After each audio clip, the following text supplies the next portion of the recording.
Fala pessoal, muito boa tarde, sejam bem-vindos a mais um BMC Talks, o nosso programa aqui semanal de entrevistas aqui na BMC News. Sempre a gente entrevista grandes especialistas do mercado, sejam gestores, economistas, analistas, e hoje a gente está aqui num bate-papo muito especial, num segmento de atendimento, principalmente a um público mais focado em segmentos private, que tem crescido muito no Brasil, tem sido muito disputado, demandado, a alocação de recursos para os clientes, principalmente no segmento private. A gente já vai falar um pouco sobre isso, mas antes vou só passar um recado, que também o BMC Talks está disponível em todas as plataformas também de podcast. Você pode acessar, escutar quantas vezes você quiser, é só procurar por BMC Talks, tá bom? Toda sexta-feira está disponível um novo programa para você em todas as plataformas de podcast. Então hoje a gente está aqui com o Felipe Helvas, grande amigo, investidor, e também grande profissional da MZR, Investimentos. Felipe, muito boa tarde, muito obrigado pelo tempo, pela disponibilidade.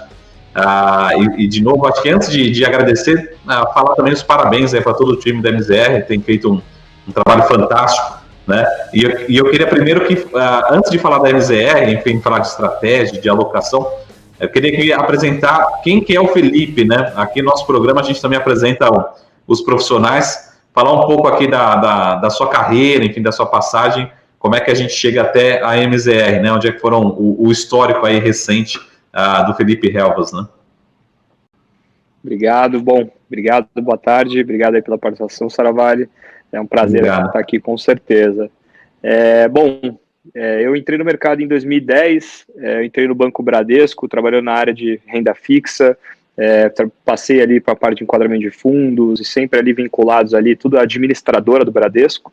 Depois, em 2013, eu fui para o BTG Pactual, onde eu fiquei ali por um prazo um pouco maior, e entre as áreas ali, principalmente ali de finance que a gente fala, que seria ali quase um ponta de mesa da mesa de juros, de operações ali da tesouraria. Depois eu fui para a área de wealth management, onde a gente já trabalhava ali na ponta da asset, como alocador de recursos e já até gestor direto das grandes famílias private lá dentro. Em 2018, no meio do ano de 2016, na verdade, desculpa, eu fui trabalhar na XP, onde a gente, inclusive, se conheceu, e eu trabalhei diretamente ligado também à parte mais de alocação, e montagem ali dos portfólios para os clientes ali de alta renda private, que era o maior segmento da empresa na época.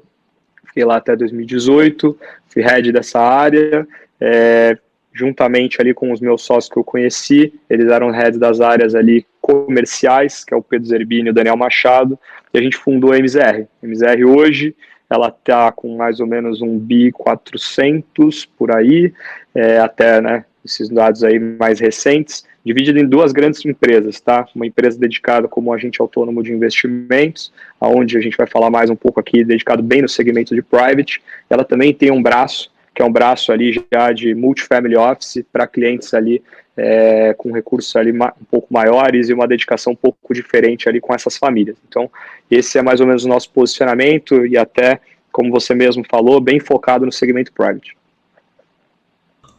Só uma questão de curiosidade, o que é MZR, O que significam as letras? Cadê o F aí nesse MZR, Na verdade, MZR nada mais é do que as siglas dos sobrenomes dos sócios, que a gente não tem criatividade nenhuma. A gente pensou em vários nomes, olhou árvore, olhou tribo, olhou palavra em latim, a gente falou, cara, a verdade é que a gente não sabe fazer nada disso, vamos colocar as nossas iniciais. Eu até brincava, tinha a MZK, eu falei, o pessoal vai errar bem o R, que é o do Helvas, ferrou, mas não, deu tudo certo, aí a gente foi um pouco menos ali criativo, mas agora acho que o nome pegou. Com certeza.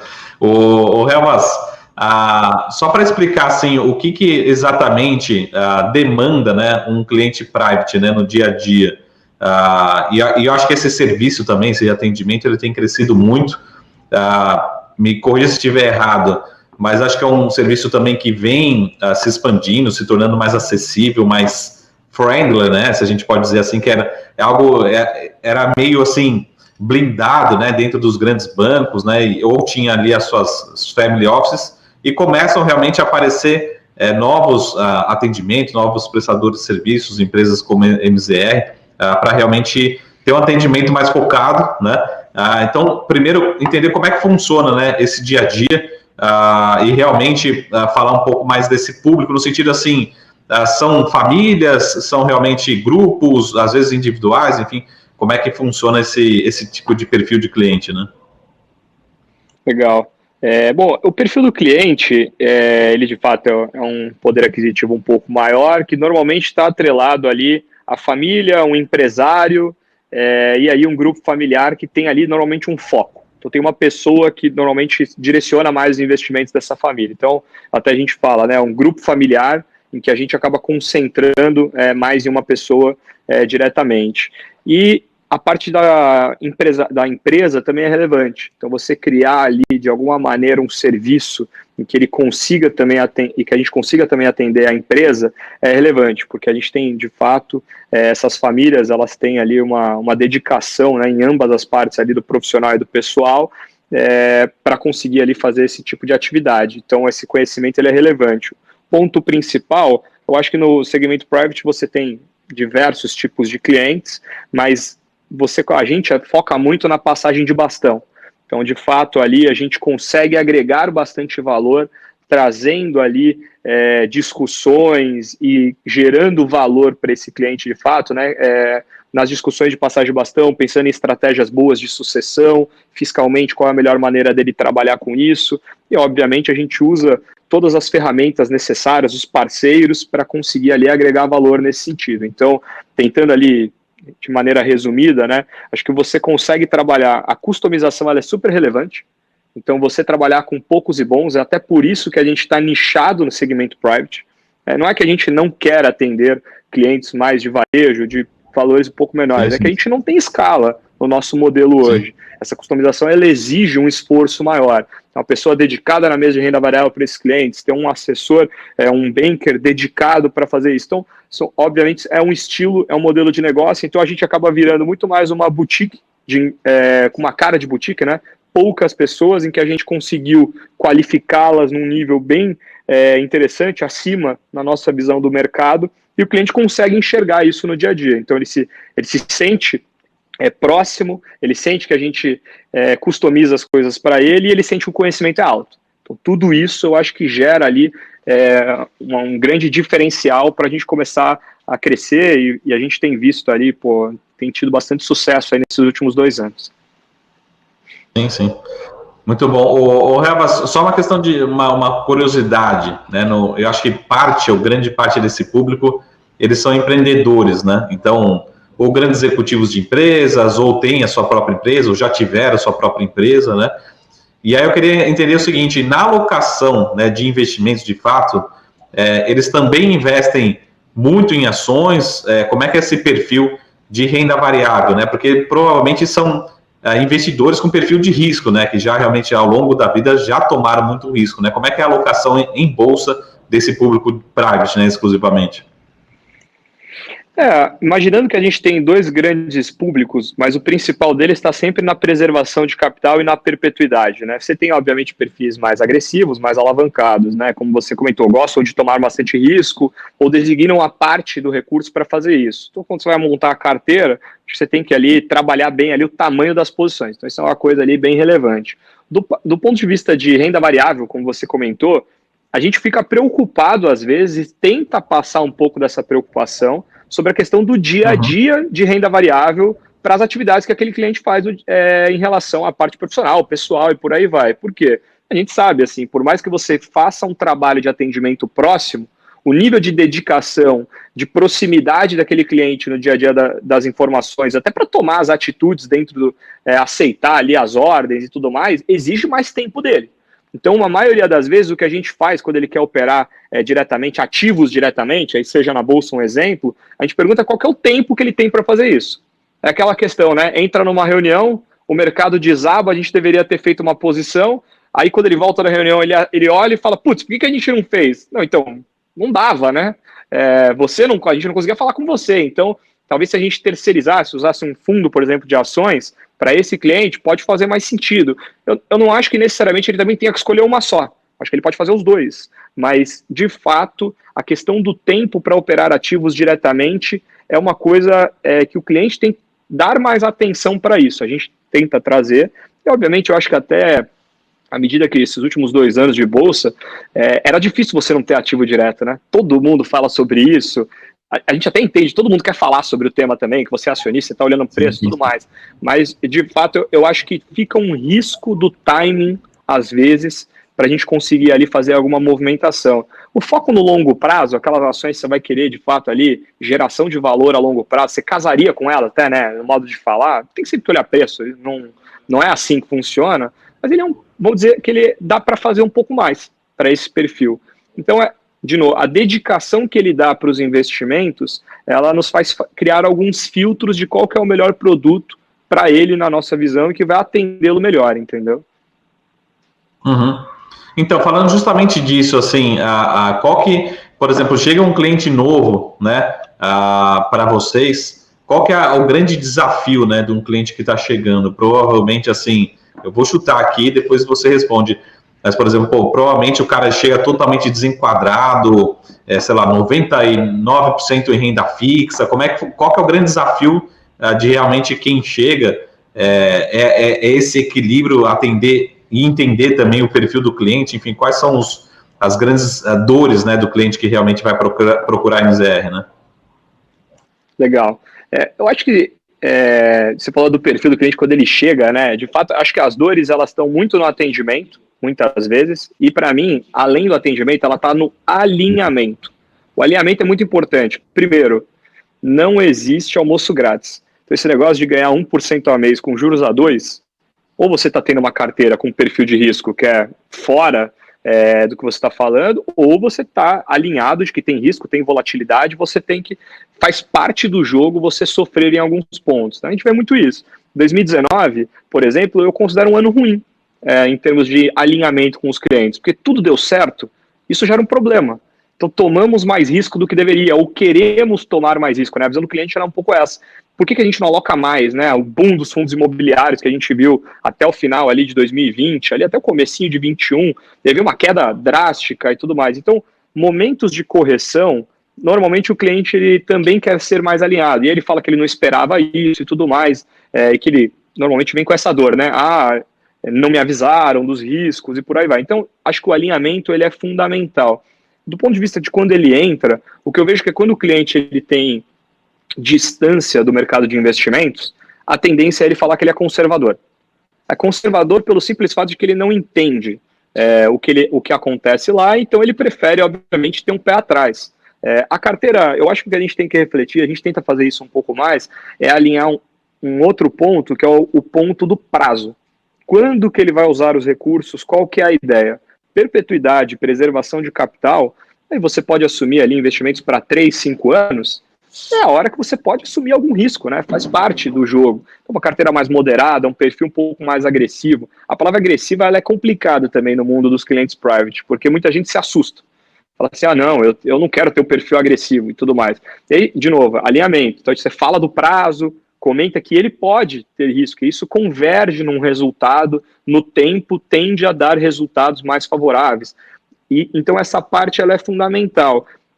Tem tudo a ver com o primeiro ponto que eu comentei, de estar próximo para conseguir garantir que isso seja feito. É uma coisa que eu acho bacana de citar do MZR, e eu não estou querendo me vangloriar sobre o trabalho de ninguém, imagina, assim, eu acho que o mercado ele passou um sufoco danado nessa profissão em março e abril, né, assim, quantos circuit breakers não tiveram e várias perdas ali, acima do que normalmente, se a gente pegar até pelo número de CPFs da Bolsa e tudo mais, obviamente muita gente não tinha visto uma correção daquela.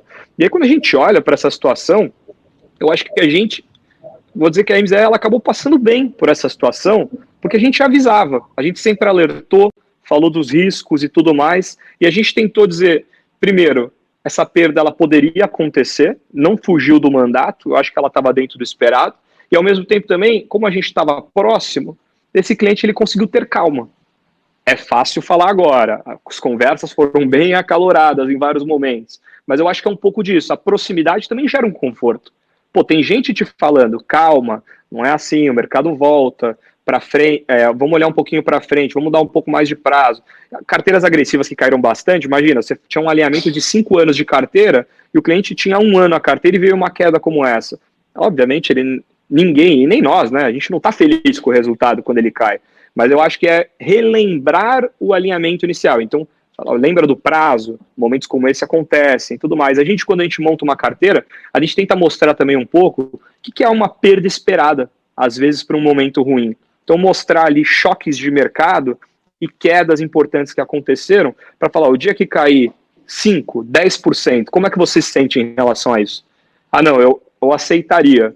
O cliente às vezes pode falar que ele aceitaria, mas na hora ele vai ficar bravo, né? Mas eu acho que é um pouco disso. Então, tentei ali explicar, citando alguns exemplos que eu acho que é importante. Uhum.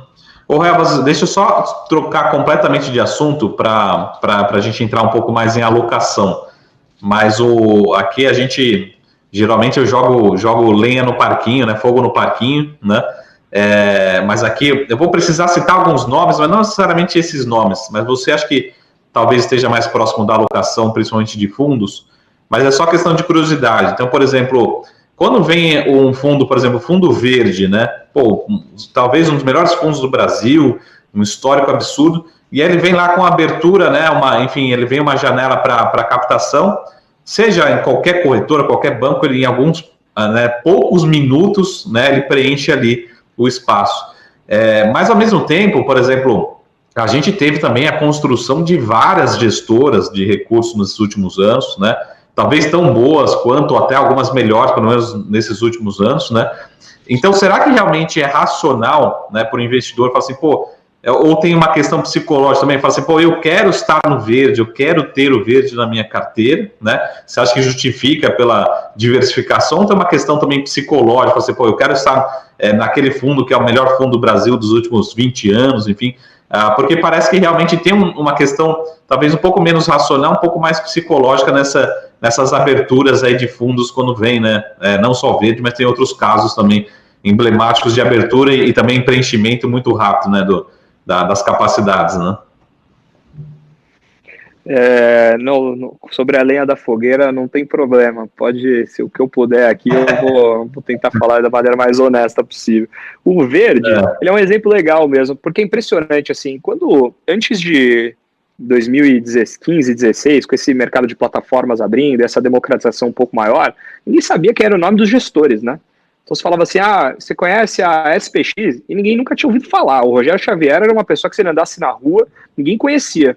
E o Stuberger não, né? Impressionante. Ele tinha, de fato, já um conhecimento. A pessoa sabia qual era o fundo verde. Às vezes não sabia aquele da Red Grifo, a história do Credit Suisse, não tinha um pouco dessa situação, mas sabia qual era o fundo verde. E, de fato, o fundo tem um histórico absurdo, né? 97, assim, deu lá seus 800 do CDI, historicamente, e chama muita atenção.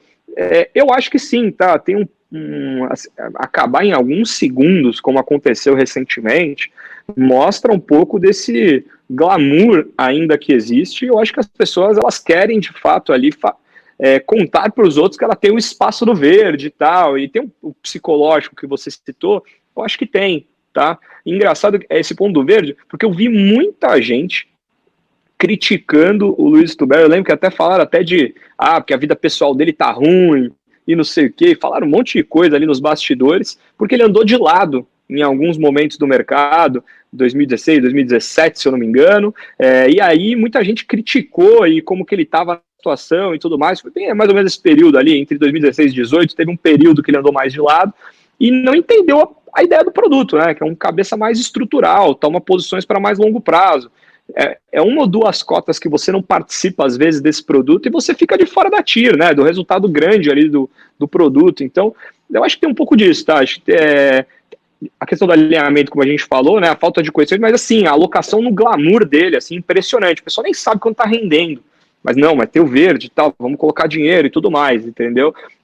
Eu acho que tem esse ponto ali em alguns produtos, mas aí, tentando argumentar um pouco mais, eu vejo também que alguns anos depois, agora com esse movimento da democratização das plataformas, cara, você acha podcast de todos os gestores, de todos todo mundo tem uma comunicação, você sabe quem é o cara, como ele trabalha, quais são as posições que ele tem vários canais, inclusive de vocês que fala bastante ali com gestores. Eu assisti recentemente uma que vocês fizeram com a Abud, da Persevera, achei muito legal, uma cabeça diferente e tudo mais. Então essa questão, eu acho que ela pode tirar um pouco isso do glamour. Eu acho que as pessoas agora elas têm uma chance de conhecer, gostar e aí investir. Mas hoje eu ainda acho que é uma transformação. Se você me perguntar se isso ainda existe, eu acho que não. Tem muita gente que vai ainda no que é mais famoso ali, que ouviu ali rapidamente ali de um amigo, numa roda ali de bar ali, e vai tomar a decisão. E você acha que ainda, falando um pouco do lado negativo, vamos dizer assim, né? Mas assim, tiveram, principalmente fundos de ações o ano passado, né? A gente comentou a última vez lá da BMC, aqui no News da BMC, sobre alguns fundos de ações que realmente tiveram performance negativa em 2020, principalmente. E aí eu queria saber que você, no seu dia a dia, tem muito investidor ainda, né, que tenta tradar a cota, ou seja, fala assim, o fundo caiu 20% em 2020, né, não é mais o mesmo gestor, agora ele está errando, quando você falou, não, está com problema pessoal, enfim, como é que funciona esse movimento, né, e na prática, né, provavelmente você tem algum estudo aí, se realmente faz sentido, né, querer acertar o time de uma cota de um fundo como se fosse, sei lá, uma ação na bolsa, né? Como é que tem essa entrada e saída muito rápida de fundos, né, no dia a dia? Nossa, tem muito trader de cota, assim, é até absurdo, assim, de falar, né, porque você gasta tanto tempo fazendo um filtro correto, tentando ali mostrar ali um pouco mais de quanto tempo que aquele gestor trabalha junto, qual que é a ideia, o modelo de remuneração, como ele é ganhador. Os clientes até exigem um gráfico longo para tomar a decisão deles, até um dia que o fundo vai cair em algum momento e, não, vamos trocar, eu acho que a bolsa muda, e aí tem que zerar. Acho que isso acontece muito, é uma pena, né? Porque o gestor faz gestão ativa, óbvio, e por isso que ele tem ali uma taxa de performance, uma taxa de administração, e a ideia é exatamente o contrário, né? É se mudar o cenário, que ele consiga mudar, né? Ele aumenta o caixa, joga para lá, muda ações mais defensivas e tudo mais. Então, de fato, eu acho que isso atrapalha muito e existe bastante ainda. Essas horas, eu acho que alguns alinhamentos são importantes, que é impressionante como que você pode ser um trader de cota se a maioria dos fundos eles são D30, D60, né? Então, como é que você trade uma cota D30, D60, né? Se você perguntar, hoje eu pergunto para você, sabe, a bolsa vai subir ou vai cair em 30 dias? Não sei, né? E ninguém vai saber, né? Não tem como. Então, acho que há um mau alinhamento e aí esses prazos de resgate, eles até ajudam, que se fosse D+1, acho que seria um problemaço. E isso atrapalha bastante, assim. Eu acho que muitos clientes deveriam até, com essa cabeça, sempre refletir de comprar o índice mesmo. No máximo ali, escolher um produto menos custo possível, né? Porque se eu vou tomar uma decisão dessa, por que eu vou pagar uma taxa de administração de 2% para o gestor fazer isso, né? Compra o índice é mais barato, é muito mais fácil de você manipular. Então, eu acho que essa reflexão ela é super importante. E do ponto de vista de alocação, também, né? Por que a gente não tem que ter renda variável em algum momento na carteira? Eu acho que a gente vai ter mais ou menos. Você não vai ter que zerar a posição nunca. Então tem que olhar um pouco essa questão do tamanho, né? Se eu estou mais otimista, eu vou ter 20% numa carteira moderada, 15%, não muito mais que isso. Mas se eu estiver mais pessimista, 5, 10%. Então, e aí eu acho que o tático do índice pode ser um pouco mais, pode ser melhor utilizado e os gestores têm que ser o longo prazo, né? Porque é um pouco isso. Eu acho que o cliente, aí trazendo uma opinião que a gente olha muito, os primeiros 6 meses do cliente dentro do fundo, eles parecem cruciais para o gestor. Ou seja, se ele viu o valor naqueles 6 meses, subiu de maneira mais rápida, ele tende a ficar mais tempo. A gente repara isso aqui no dia a dia. E o contrário também é verdade. Se naqueles 6 meses não deu certo, ele não vai ter a paciência de esperar. A gente tenta, a gente alinha, não são todos os clientes que são assim, mas eu ainda vejo a maioria com essa cabeça. Todo mês, né? Olha todo mês e fala, putz. Então, eu acho que isso atrapalha bastante ainda. não sei se muda tão depressa, diferente do conhecimento dos gestores. Eu acho que do trader de cota é um pouco pior esse cenário, vai exigir mais conhecimento do cliente. Hoje eu não sei se ele ainda tem a paciência, eu não vejo isso mudar tanto ali. Maravilha. Helvas, agora eu costumo dizer que é um quadro dentro do quadro, né? Ou seja, é um quadro novo, que é o momento da consultoria, né? Ou seja, fazer a consultoria para o consultor, né? Na sua opinião, né? Agora você vai ter que, já que você falou que não tem pergunta proibida, né? Mas na sua opinião, assim, qual que é o fundo, ou multimercado, ou de ações, talvez acho que sejam os mais conhecidos aí, que você vê que, não que seja o melhor fundo, mas que tem se destacado nesses últimos 12 meses, 24 meses, na sua opinião, não só pelo resultado, mas, sei lá, pelo time, pela estratégia, pela disciplina, enfim, se você puder citar algum nome e também os motivos, né, assim, que leva a você ter essa percepção positiva em relação ao gestor ou à casa, né? Legal, vamos lá, eu vou citar algumas características aqui que a gente acha importante nos multimercados, né? A gente pode falar dos ações também, mas os gestores que eu acho que se destacaram, dois fundos me chamaram bastante atenção. Um é um pouco mais do mesmo, todo mundo sempre fala muito bem, mas de fato fez um trabalho brilhante, continua indo muito bem esse ano, que foi a SPX. A SPX que teve maiores críticas ali em 2018, quando eles não foram muito bem, principalmente no final do ano. Eu vi em 2019 alguns clientes também falando, putz, ficaram grande demais, acho que esses caras eles não vão conseguir mais operar, talvez não dão tanto valor. A gente sempre ouve essa questão, né? Tá grande, o cara já ganhou muito dinheiro, não vai mais trabalhar assim. Quando a gente fala com o SPX, eles estão se estruturando cada vez mais, fazendo escritório em Londres, nos Estados Unidos, trazendo, hoje em dia ali eles têm quase, se eu não me engano, mais de 20 nacionalidades diferentes, até um pouco mais do que isso mesmo. Estão trazendo gente ali para operar até como um hedge fund global, e eles foram assim muito bem o ano passado. Se está no veículo alavancado, que é o Raptor, foi melhor ainda do que o Nimitz, e esse ano já estão ali a 5%, 7% já nominal, assim. Então, de fato, é um trabalho muito bacana, e eles estão indo muito bem. Então, acho que ele é um exemplo legal. Uma asset mais nova, tem ali, fechou até de maneira rápida, eles já estão ali acima de 10 bi já, eu acho que já estão até mais próximo do, bem mais do que isso, mas assim, eu lembro quando eles fecharam na primeira janela de 10 bi com menos de 3 anos, né, que é a Legacy, né, a Legacy também fez um trabalho ali brilhante nos últimos 3 anos ali, ela foi montada em 2018, e de fato é impressionante ali o que eles conseguiram entregar de valor, e eles tiveram um início muito bom, então já captaram muito, e continuam entregando resultado, assim, eu acho que eles de fato ali se diferenciaram bastante. Então, essas assets que tem um PL menor, e aí tem um histórico grande, tiveram uma certa reestruturação e foram muito bem, eu citei a Gap recentemente, o ano passado eles foram muito bem, e aí um perfil um pouco mais dinâmico, uma vol um pouco mais alta, e de fato ali eles conseguiram entregar ali um alfa bem interessante. A Vinland, que a gente acompanha bastante também, fez um trabalho ali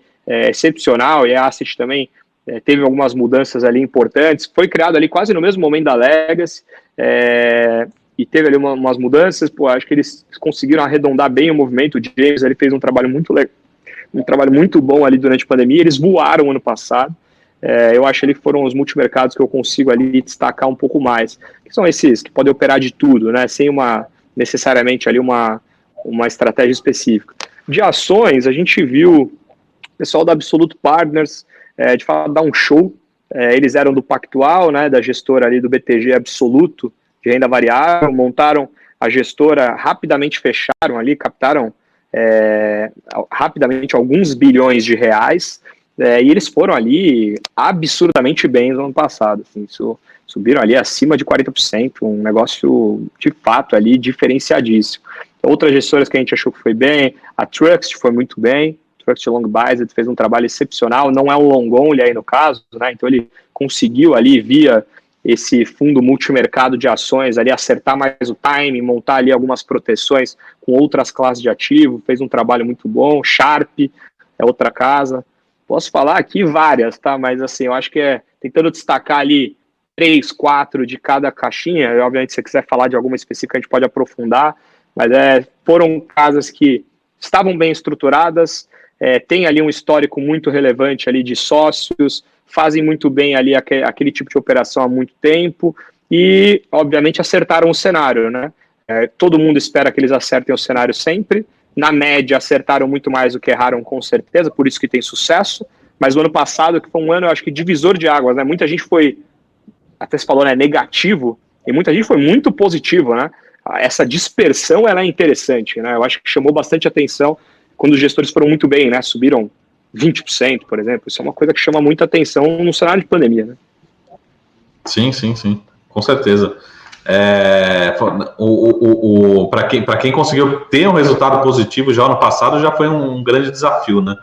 Mas agora eu vou jogar mais fogo no parquinho, mas quando você fala o seguinte, a SPX está me dando aqui 6, 7% nesse ano, a gente está aí, teoricamente, como você falou lá no comecinho, né? Pô, teoricamente, eles estão entregando 1% ao mês, né?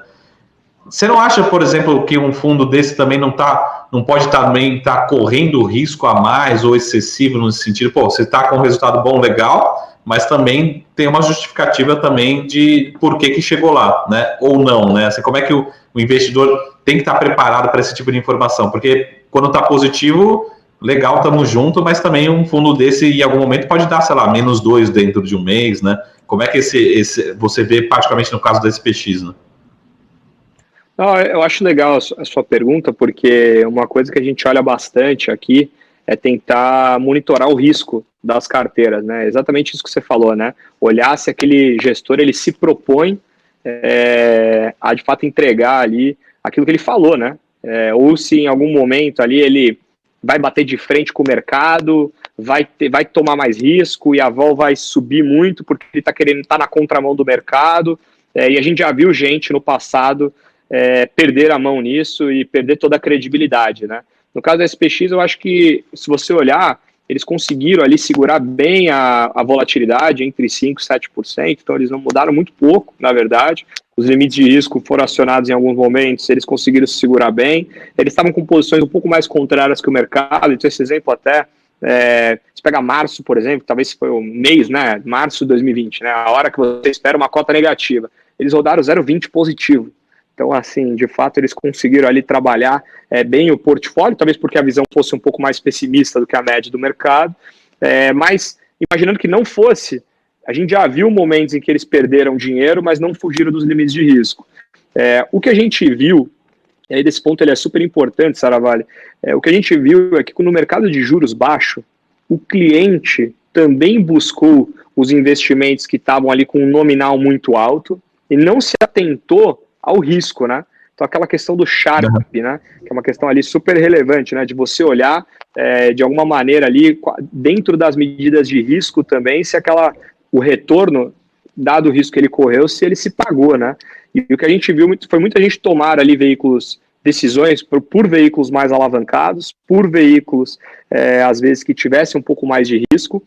Não vi especificamente, assim, principalmente desses grandes gestores, ninguém tomando mais risco. O que eu vi, e aí aconteceu quando os juros começaram a cair muito, desde 2019, gestores criaram um segundo veículo, que era 1,5 vezes, 2 vezes o risco do primeiro. A gente viu, por exemplo, a Lagarde fazer isso, a gente viu a Vinland tinha esse veículo já também, então, e as pessoas estavam mais interessadas nele, né? Mas eu acho que essas casas, elas têm ali uma responsabilidade grande, por isso que eu acho que é um business de pessoas, e é importante, a credibilidade está ali, né, daquela pessoa ali. Se ela perder a credibilidade, principalmente com o mercado institucional, ninguém nunca mais aloca, né? Então, acho que esse ponto ele é relevante. E o que a gente viu foi uma discussão também de veículos de volatilidade mais baixa. Então, você via, vou dar um exemplo aqui sem citar nomes, mas um fundo que rodava 130 do CDI e sempre encantou o mercado ali, né? Quando os juros eram altos, o cara era um multimercado, uma vol ali 3,4, entregava 130 do CDI mais ou menos. Esse cara, ele ficou com um produto um pouco mais complicado para operar, né? Porque, de fato, se ele for querer ali continuar entregando ali CDI mais 2, CDI mais 3, eu não sei se o cliente vai se interessar, né?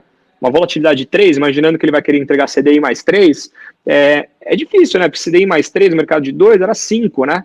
O cliente, não sei se ele gostaria disso, né? Então, houve uma reflexão de se e aí tem os custos aí, né, a taxa de administração e por aí vai, se ele mudava a volatilidade e tudo mais, e a maioria dos clientes, dos gestores, então, eles adicionaram um produto na prateleira deles, com um risco maior para esse tipo de cliente passivo que exigiu, né, um pouco mais disso. A gente viu até a indústria long short, até que era uma indústria long short neutro, né, que era uma indústria que também a vol era baixa. Essa indústria, ela foi, eu não vou dizer que ela acabou, mas ela foi dizimada, né, o mercado, de fato, ninguém mais procura um produto como esse. Aí lançaram os long shorts que são mais alavancados, ou os gestores que tinham long shorts mais alavancados começaram a ser bem mais procurados do que os outros. Então, há uma mudança de postura à medida que os juros caem e os ativos de risco, né, chamem mais atenção. Então, acho que para o mundo multimercado, essa reflexão ela é importante, mas de mudança estrutural de um produto que ele fez coisas fora do mandato, eu vi pouca coisa, assim. Eu não acho que foi uma preocupação. Sim. Pô, eu que gosto tanto de long short, aqui no Research a gente tem tanta recomendação de long short, precisa reviver, a Fênix precisa ressurgir aqui. essa indústria que eu gosto bastante. E o mercado ele é cíclico, né? Hora de novo aparece e tudo mais, né? O mercado anda mais de lado, de novo todo mundo começa a falar só de long short, porque a questão do direcional ela é relevante, né? O mercado está muito direcional, o mercado está muito otimista, as pessoas param de procurar, né? Acho que é um pouco também do que você quer se propor como carteira, né? Não precisa fazer só isso, né? Mas de fato, eu concordo com você, assim, às vezes a procura dá uma seca, né? Em determinadas estratégias. Helva, só uma última pergunta, que assim, eu sempre falo que um papo bom passa rápido, né? A gente já está chegando já no nosso limite aqui, mas agora tem um último quadro, né? Que é o quadro mais polêmico para a gente chamar a manchete nos jornais, né? De amanhã. Mas esse quadro chama-se Perdendo Amizades, né? Esse nome desse quadro. Então, assim, é lógico que assim tiveram fundos que foram mal ano passado, tiveram desempenho negativo, mas tem alguns fundos que às vezes, sei lá, troca a gestão, troca o gestor, tem algum acontecimento, e provavelmente você também no seu dia a dia, você também sugere, talvez, ou tem esse aconselhamento para o cliente, fala assim, pô, esse fundo não é mais o mesmo, sugere diminuir posição, trocar, sair da posição, né? Como é que funciona isso? E se tem algum fundo também, o que aconteceu em 2020, aconteceu no passado, que você pode citar, por exemplo, que houve, talvez tem um impacto muito grande no turnover, né, de pessoas. Como é que você realmente chega à decisão e fala assim, eu como analista, por exemplo, chega uma hora que eu falo assim, pô, os fundamentos dessa empresa não são mais o mesmo, a empresa mudou, sofreu fundamento, enfim, teve uma mudança, mas para fundo, como é que essa decisão realmente fala assim, pô, não é mais o mesmo fundo, a gente vai tomar a decisão realmente de diminuir, de sugerir uma mudança de um fundo que realmente não é mais o mesmo, né? Tem que ficar próximo das gestoras para você não complicar uma indicação, uma conversa sobre um produto com o cliente e, de fato, você indicar uma coisa que o filme, quem passou aquele filme não está mais lá, né? O capitão saiu, né? Isso é um problema, né? A gente viu, e aí, de novo, não estou desmerecendo a gestão atual, mas a gente viu, por exemplo, o Safra Galileu, que era um lendário fundo ali, na época até 2015, ali mais ou menos, teve a saída do Márcio Appel, o Nicolas saiu, sim. Depois foi para o Itaú, o pessoal da Kairos, que também era do Safra Galileu, mudanças relevantes em quem tomava a decisão, né, quem tomava o risco. Então, essa hora eu acho que tem que ter uma reflexão do cliente, se ele não quer esperar um pouco, porque o histórico ele pode complicar. Mas os analistas podem ter ficado e tudo mais. Eu acho que o analista, você pode até ser um pouco mais flexível para falar, não, acho que vale a pena ainda permanecer, uma perda de analista acontece, tudo mais, pessoas específicas, mas o gestor, que é o tomador de risco, eu acho que pode ser complicado, né? Não é fácil, até para quem está alocando, e eu acho que a concorrência hoje, ela é muito grande.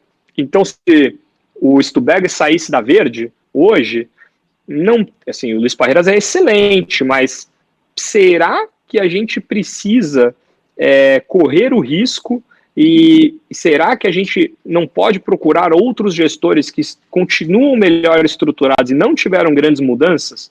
Acho que sim, né? Acho que não tem necessidade, né? A SPX, por exemplo, se perde o Rogério Xavier, tudo bem, eu acho que o impacto ainda tem pessoas competentes, continua, mas será que vale a pena a gente assistir dentro do produto? Talvez valha a pena resgatar ou não aumentar mais aquela posição, esperar um pouco ali o que vai acontecer. Eu acho que até esse mundo de plataformas, ele gerou uma dança das cadeiras, eu vou chamar assim, um pouco maior, né?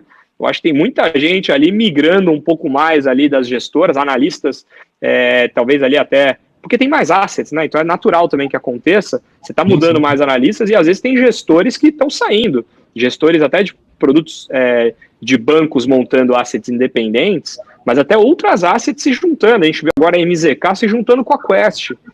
Eu não sei o que vai acontecer, como vai ser o Mac, o Zerbini, que é o Bernardo que está lá, como que vai ser essa junção? A gente, obviamente, dá para conversar, dá para entender, mas existem de fato ali algumas mudanças e tem que refletir se aquela tomada de risco ela vai funcionar, se agora era um gestor que tomava o risco, agora vai ter cogestão, se aquilo vai dar certo. Então, existem algumas coisas, de novo, eu citei alguns exemplos aqui, não para falar mal, para falar bem, mas são mudanças que podem acontecer e é importante nessas horas você entender. E quando você entende isso, hoje em dia, até o noticiário ajuda, sai mais notícias sobre isso e tudo mais, mas é o contato, é falar com o RI, falar com o time, falar com as assets. A gente aqui pergunta sempre, gostaria de ouvir, entender, e aí, obviamente, todo mundo é bem transparente para falar, saiu esse, saiu aquele, perdemos esse cara, tinha X% do risco, era um cogestor, saiu, acho que a XP teve isso agora com o Braga, né? O Braga fazia uma cogestão com o Marcos Peixoto, mas ele era uma figura de mídia mais forte, talvez, ali do que o Peixoto no curto prazo. Muita gente se desesperou, falou, putz, e aí? Pelo menos o Peixoto continuou lá, né? Menos mal, né? Não foi uma troca 100%. Mas e será, qual que é o impacto agora a falta dessa cogestão? Vai puxar agora um analista para ser o cogestor? As coisas mudam. Então, acho que, com certeza, o histórico pode não refletir mais o que vai ser para frente. Então, acho que esse tipo de coisa é super relevante e super difícil, né, Sarvari, de conseguir monitorar. Super difícil. Então, exige um pouco, e aí acho que é um pouco do nosso trabalho, trazer isso mais mastigado para o cliente. Sim. Muito bom. Reavaz, muito obrigado pela aula aí, pelo tempo disponível, né? Agradecer todo o nome aí da MZR. Espero ter vocês aí sempre na BMC aqui, né? Aqui no Talks para a gente atualizar os cases, enfim, atualizar o mercado. Você viu que realmente a gente tem horas que a gente pode ficar conversando, mas o tempo aqui realmente passa rápido. E aí eu queria que você deixasse só o contato, me confirma se é isso, para quem quiser conhecer mais a MZR também, MZR Investimentos, é isso? .com.br, o endereço de vocês, e falar um pouquinho também dos contatos, né? Como que entra em contato. Legal. Se quiser, pode ir no nosso site, tem uma área de contato, que seria exatamente isso, contato@mzrinvestimentos.com.br, e a gente consegue ali falar diretamente, o time ali faz o filtro aqui já para fazer o atendimento. Mas muito obrigado aí pelo bate-papo. Acho que sempre que você quiser ali marcar uma rodada como essa, a gente está super à disposição. A gente faz isso todo dia, passa rápido mesmo, porque é bem legal. A gente podia falar horas aqui sobre isso. Com certeza, a gente pode falar horas só de um tema e dá para fazer programa quase todas as semanas. Manda um abraço então para todo o time, né? Fala para o pessoal não ficar com ciúme, né? Porque a gente sabe que quem puder e quem quiser também, o convite está estendido, né, para os demais sócios aí da MZR, né? Manda um abraço para eles também. E a gente está sempre à disposição para trazer conteúdo muito bom, de qualidade, muita informação. Obrigado novamente. Obrigado aí, sucesso para vocês também. Valeu, obrigado. É isso aí, pessoal. A gente esteve aqui hoje com o time, né, com o Felipe Helvas, um dos sócios fundadores da MZR Investimentos. Como ele falou, são duas áreas, grandes áreas, tanto a parte de assessoria de investimentos, como também de atendimento, aí, private, né, de consultoria e gestão para clientes de alta renda, né, para quem quiser conhecer, é só acessar o site do time MZR Investimentos. E lembrando também que a BMC Talks, toda sexta-feira aqui na BMC News, também disponível em todas as plataformas de podcast para vocês, tá bom? Atualizem, espalhem essa notícia, é só procurar BMC Talks na sua plataforma de podcast também preferida, tá bom? Tenha um ótimo final de semana e a gente sempre se vê aqui toda sexta-feira no BMC Talks. Até semana que vem, até mais. Tchau!